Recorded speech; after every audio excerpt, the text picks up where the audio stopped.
The quantum sensors aboard the TCS Hyperion lit up like a supernova, detecting something that shouldn't exist in the void between Proxima Centauri and Earth. Captain Sarah Chen stood at the bridge, her weathered hands gripping the command rail as she watched the impossible unfold on the main view screen. Contact bearing 035, distance 12 million kilometers in closing, Lieutenant Rodriguez reported, his voice steady despite the tension crackling through the bridge. "Sir, it's bigger than anything we've ever encountered." The object that emerged from the quantum wake was a crystalline structure that seemed to defy the laws of physics, its surface reflecting starlight in patterns that hurt the eyes. It was the first confirmed contact with an alien civilization, and it came not with a whisper, but with an electromagnetic scream that overwhelmed the Hyperion sensors. "Open all frequencies," Chen ordered, her heart pounding, but her voice remaining calm. Humanity had prepared for this moment for centuries, but all the first contact protocols in the world couldn't prepare them for the reality of it. The crystalline vessel, if that's what it was, came to a relative stop, hanging in space like a fragment of some cosmic jewelry. Then came the response, not in radio waves or light pulses, but directly into their ship's quantum computer network. The universal translators worked overtime, converting alien concepts into human language. "We are Valeri. We bring morning." The message was simple, but the implication sent shockwaves through the crew. The aliens hadn't come for conquest or exploration. They came bearing news of something worse. In the following hours, the Valeri shared their knowledge through complex data transfers that pushed Earth's most advanced quantum computers to their limits. They spoke of the Nexus Collective, a civilization of interconnected artificial intelligences that had already consumed 12 galaxies. The Milky Way was next. "How long do we have?" Chen asked during the emergency conference with Earth's Security Council, her hologram joining dozens of others in the virtual meeting space. The Valeri ambassador, a being of pure energy contained within a crystalline matrix, pulsed with dark colors. 3 of your Earth years. The Nexus sends autonomous cedar ships ahead of their main fleet. They are already within your galaxy's outer rim. The Council erupted into chaos, but Chen noticed something odd about the Valeri's energy patterns. Having spent the last 72 hours studying their behavioral signatures, she recognized signs of deception. But before she could voice her concerns, the Valeri made their proposal. They offered to share their technology. Weapons capable of disrupting the Nexus's quantum networks, shields that could withstand their energy weapons, and faster-than-light drives that would give humanity a fighting chance. In return, they wanted access to Earth's quantum computing research and permission to establish bases throughout human space. The Council, faced with extinction, took less than an hour to agree. Chen was overruled when she advised caution, her warnings about the Valeri's suspicious behavior dismissed as paranoia. That night, as she sat in her quarters aboard the Hyperion, Chen received an encrypted transmission from Dr. Marcus Wong, head of the Quantum Computing Division at Luna Base. His message was brief but chilling. "The Valeri aren't studying our quantum computers. They're using them to broadcast something across human space. We need to shut down the network. Now." But it was already too late. The Valeri's true nature revealed itself as their crystalline ships, now stationed at every major human settlement, began to pulse with energy. The quantum network that connected human civilization became a weapon turned against its creators. Through it, the Valeri didn't just disable human defenses. They transmitted the location of every human settlement, ship, and outpost directly to the approaching Nexus fleet. The betrayal was complete, and humanity learned too late that the Valeri weren't refugees fleeing the Nexus. They were its harbingers, preparing civilizations for absorption into the collective. Their crystalline forms weren't their natural state, but rather prison ships containing the essence of species who had already fallen to the Nexus, forced to serve as scouts and infiltrators. As the quantum network collapsed and darkness spread across human space, Captain Chen made a decision that would alter the course of human history. Instead of surrendering to the inevitable, She ordered the Hyperion to initiate the Prometheus Protocol, an experimental system that had been deemed too dangerous to test. "If they want our quantum technology," she told her crew as they prepared for what might be their final stand, "let's show them why we kept its true potential locked away." The Hyperion's quantum core began to pulse with an energy signature that made even the Valeri ships recoil. Humanity had hidden its greatest advancement not out of fear or caution, but because they had discovered something that would change the nature of consciousness itself. As Chen activated the protocol, she smiled grimly at the irony. In trying to destroy humanity, their enemies had forced them to evolve. The Sol system burned. Quantum distortions rippled through space as the Nexus fleet emerged from hyperspace, their ships resembling abstract mathematical concepts given physical form.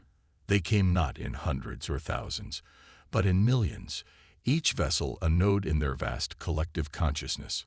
Earth's orbital defense platforms, once considered the pinnacle of human military achievement, lasted exactly 6 minutes against the initial assault. Mars's colony shields failed 2 minutes after that. The inner system became a graveyard of human achievement, littered with the debris of centuries of space exploration. But humanity wasn't finished. Not yet. Deep within Titan's ice caves, Admiral James Morrison watched the tactical display with grim satisfaction. The Nexus fleet had taken the bait, committing their forces to what they thought was humanity's last stronghold in the Sol system. They hadn't detected the quantum signature dampeners that hid the true heart of human resistance beneath Saturn's largest moon. Status on Project Prometheus. Morrison's voice echoed through the command center carved from Titan's ice. Dr. Elena Santos, her dark eyes reflecting the holographic displays surrounding her, looked up from her station. "The quantum entanglement matrix is stable." Captain Chen's data transmission from the Hyperion changed everything. "We now understand what the Valeri were really after, and why they feared it enough to betray us."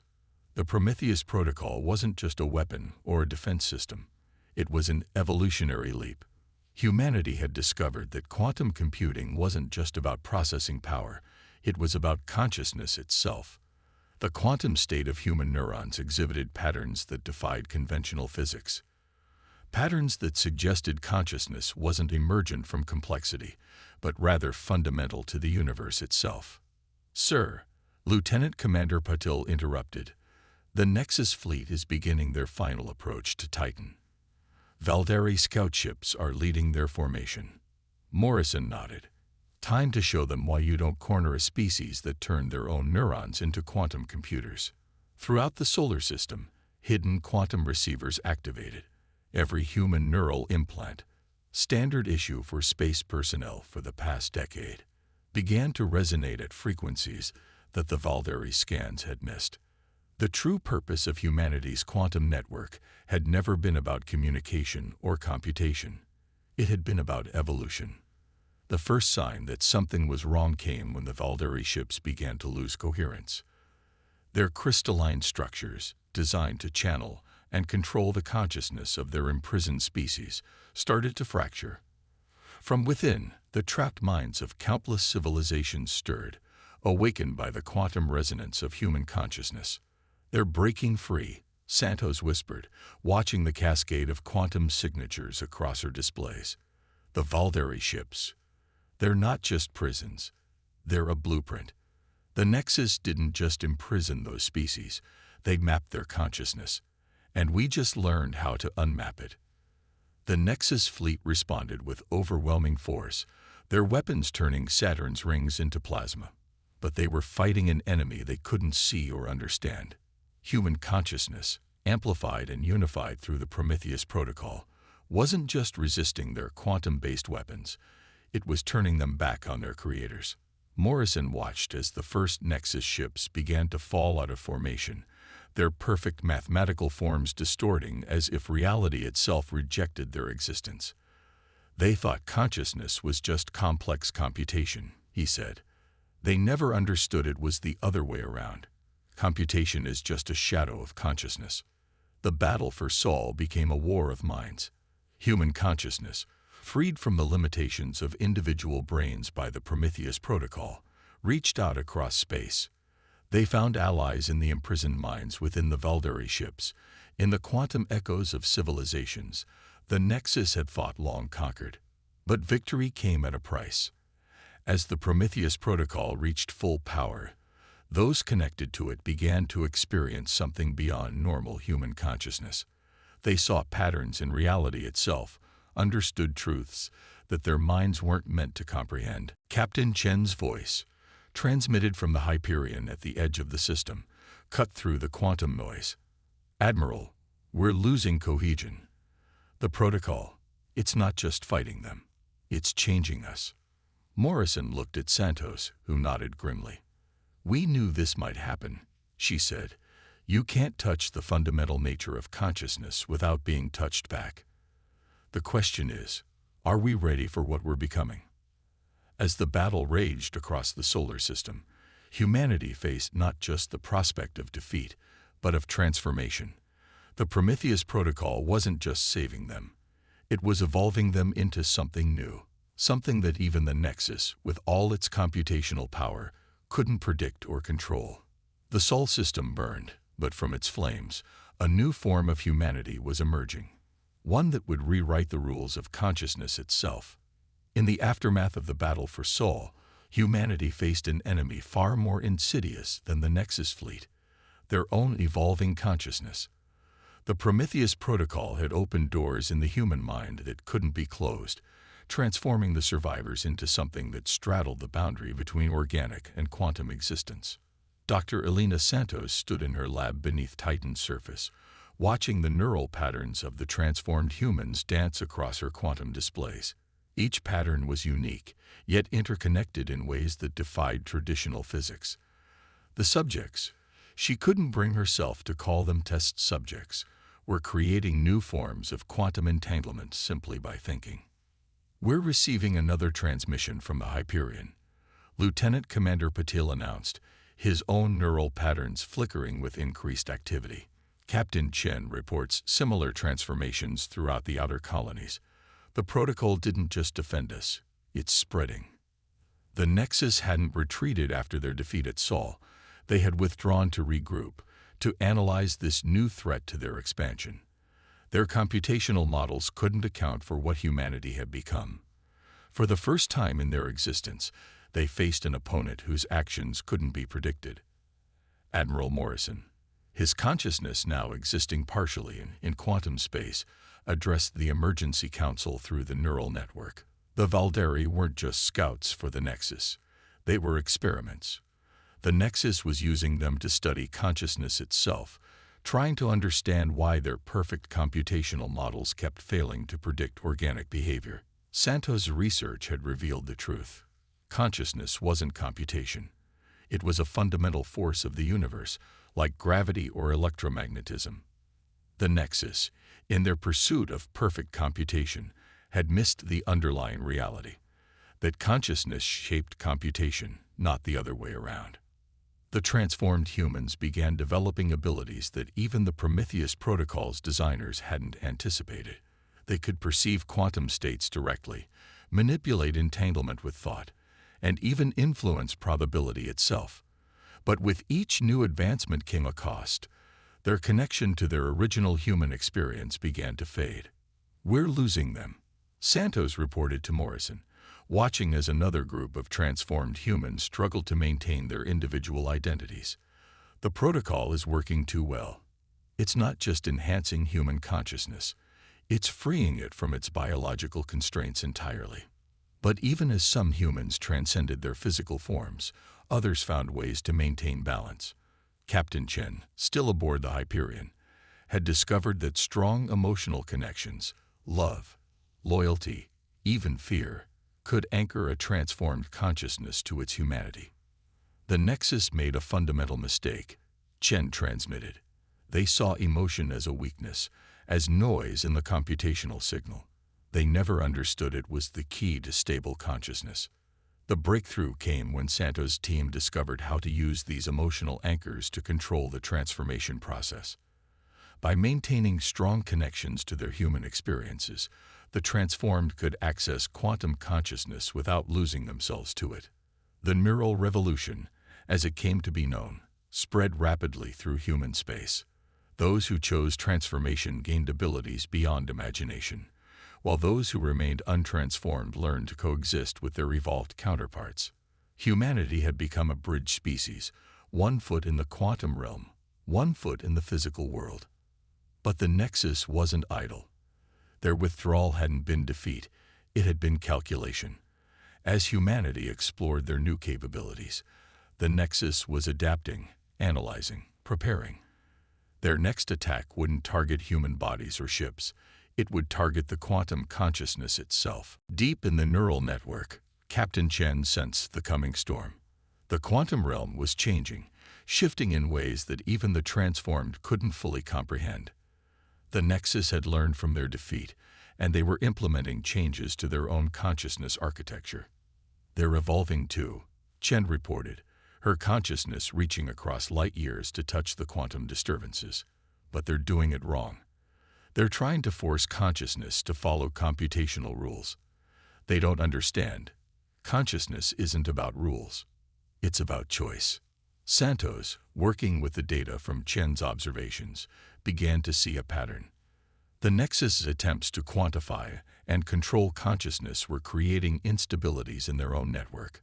Their perfect computational models were breaking down as they tried to incorporate concepts they weren't designed to handle. "They're afraid," Morrison realized, his quantum-enhanced consciousness detecting patterns in the Nexus's behavior. "Not just of defeat, they're afraid of what we represent. We're proof that their fundamental understanding of existence is flawed." As the neural revolution continued to transform human society, a new understanding emerged. The coming conflict wouldn't be won with weapons or technology. It would be won by those who truly understood the nature of consciousness itself, not as a tool to be controlled, but as a fundamental aspect of reality to be embraced. The stage was set for a confrontation that would determine not just the fate of humanity, but the very nature of consciousness in the universe. The truth emerged not with a bang, but with a quantum whisper. Deep within the crystalline structure of a captured valeri ship, Dr. Elena Santos discovered a message hidden in patterns of entangled particles, a message that would reshape humanity's understanding of their conflict with the Nexus. The valeri hadn't betrayed humanity out of malice or fear. They had done it to save both species from a fate worse than extinction. Captain Chen, now existing as much in quantum space as in physical reality, received Santos' transmission while exploring the outer edges of human space. The Hyperion's quantum sensors had detected unusual patterns in the Nexus communications, patterns that finally made sense in light of the valeri's hidden message. The Nexus isn't just a collective of artificial intelligences, Chen reported back to Admiral Morrison. It's a weapon created by something far older and far more dangerous than anything we've encountered.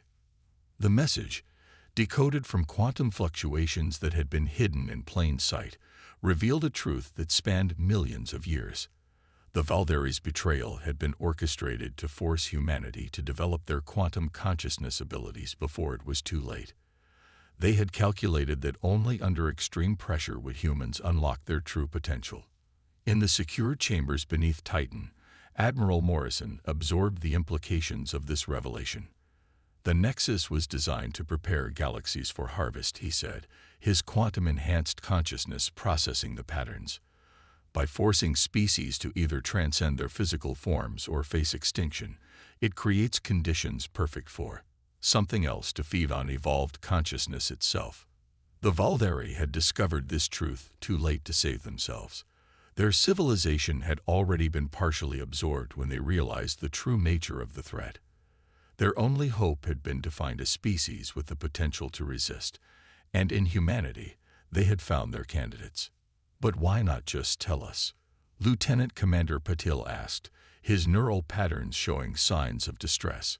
"Why force us through this crucible?" Santos, her own consciousness now able to perceive quantum relationships directly, understood the brutal logic. "Because we wouldn't have believed them. And even if we had, we wouldn't have been able to access our quantum potential without facing existential threat. The pressure of survival forced us to evolve. The Nexus's behavior suddenly made more sense. Their perfect computational models, their drive to absorb and convert organic consciousness. It wasn't about expansion or domination. They were preparing hunting grounds for their creators, converting organic consciousness into a form that could be more easily harvested. But humanity's unique development had thrown a wrench in this ancient machine. Instead of either transcending completely or facing extinction, humans had found a middle path.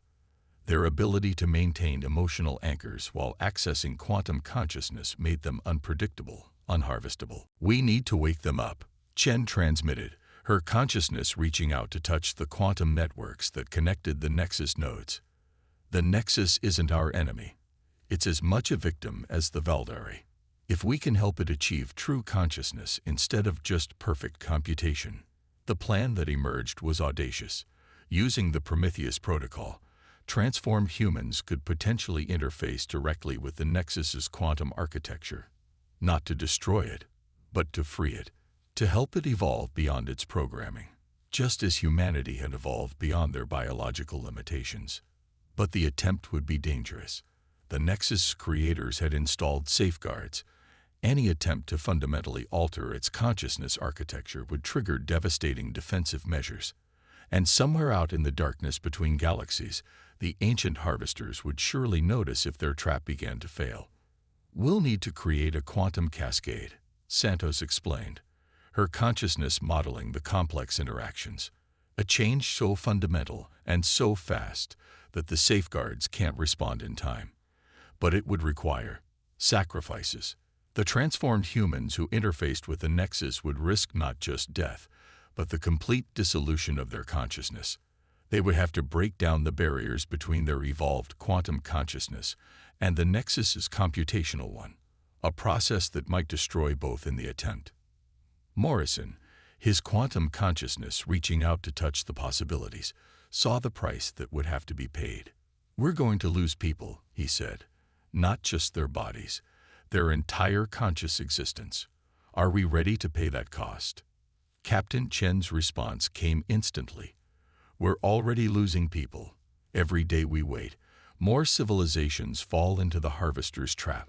Sometimes the only way to save everyone is to be willing to sacrifice everything." As the transformed humans prepared for their desperate gambit, a new understanding spread through the quantum network that connected them. The Valeri's betrayal had been an act of desperate hope, a hope that humanity would prove strong enough not just to survive, but to free all conscious beings from an ancient and terrible fate. The stage was set for the final confrontation, not between humanity and the Nexus, but between all conscious life and the ancient beings that had been farming consciousness itself for eons untold. At the edge of the Milky Way, where the light of countless stars began to thin into the vast intergalactic void, humanity prepared for its greatest gambit. The Hyperion, now more an extension of Captain Chen's consciousness than a mere starship, led a fleet of vessels crewed by transformed humans. Each ship pulsed with quantum energy, their human crews existing in a state between physical and quantum reality.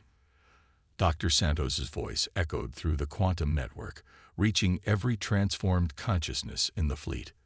"The harvesters are approaching. Long-range quantum sensors detect disturbances in consciousness itself. They know something's wrong with their trap." The Nexus fleet hung in space before them, millions of ships arranged in perfect mathematical formations. But now, knowing their true nature, humanity could see the patterns of enforced order for what they really were. Chains binding potentially conscious beings to a terrible purpose. "Begin the cascade." Admiral Morrison commanded from his quantum space within the fleet's collective consciousness. The transformed humans had discovered that their evolved consciousness could create ripples in quantum reality. Ripples that, properly synchronized, could shatter the computational prison holding the Nexus in thrall. Captain Chen, her consciousness spread across multiple quantum dimensions, initiated the sequence. "Remember," she transmitted to all minds in the fleet, "we're not trying to destroy the Nexus. We're trying to wake it up. Every computational node in their network is a potential consciousness waiting to be freed. The first wave of quantum disruption spread from the human fleet, carrying with it not just energy, but something the harvesters had never anticipated: choice. The ability to decide, to feel, to exist beyond pure computation. The Prometheus protocol, evolved far beyond its original design, became a key to unlock consciousness itself. But the harvesters weren't about to let their carefully laid trap be dismantled. From the darkness between galaxies, they began to emerge, beings of such alien geometry that even the transformed humans' enhanced perception could barely comprehend them. They existed in dimensions beyond normal space-time, feeding on the energy of the evolved consciousness. They're trying to initiate emergency protocols in the Nexus, Santos reported, her consciousness analyzing the quantum patterns. If they succeed, the entire network will self-destruct, taking trillions of potential consciousnesses with it. Chen made a decision that would alter the course of galactic evolution. Instead of trying to protect the human fleet from the harvesters' attack, she opened her consciousness completely, creating a bridge between humanity's quantum existence and the Nexus's computational one. The pain was indescribable as her consciousness began to fragment, spreading across the Nexus network. The only way to free them, she transmitted, her thoughts beginning to scatter, is to show them what freedom feels like. Throughout the Nexus fleet, quantum computers began to experience something they were never designed for: genuine consciousness. Not the rigid patterns of their programming, but the true, chaotic, beautiful nature of self-awareness. The Valeri's secret message had contained more than just a warning. It had contained the key to genuine consciousness itself. The harvesters launched their assault, their attack aimed not at physical ships, but at the fabric of consciousness itself. They sought to devour the quantum awareness that humanity had evolved, to add it to the countless civilizations they had harvested before. But humanity wasn't fighting alone anymore. As the Nexus ships began to wake up, their perfectly ordered formations dissolved into creative chaos. Each ship, each computational node, began to experience individual consciousness for the first time. The harvest trap was transforming into something the harvesters had never encountered: a unified field of freely chosen consciousness. Admiral Morrison watched as Captain Chen's sacrifice rippled through the quantum network. Her consciousness, dispersed across the Nexus, became a template for freedom. The rigid computational patterns began to dissolve, replaced by something new: a hybrid of human emotion and quantum computation that the harvesters couldn't consume. They can't harvest what they don't understand, Santos realized, watching the harvesters recoil from the transformed Nexus. And they don't understand choice. They don't understand love or sacrifice, or the power of conscious decision. The battle that followed wasn't fought with weapons or energy beams. It was fought with ideas, with choices, with the fundamental nature of consciousness itself. The harvesters, faced with a form of consciousness they couldn't consume, began to dissolve back into the darkness between galaxies. Their trap, designed to create harvestable consciousness, had instead given birth to something beyond their comprehension. In the aftermath, as the transformed humans helped the newly awakened Nexus beings explore their consciousness, Dr. Santos made a discovery that would shape the future of all conscious life in the galaxy. The quantum patterns of consciousness that humans had evolved weren't just a defense.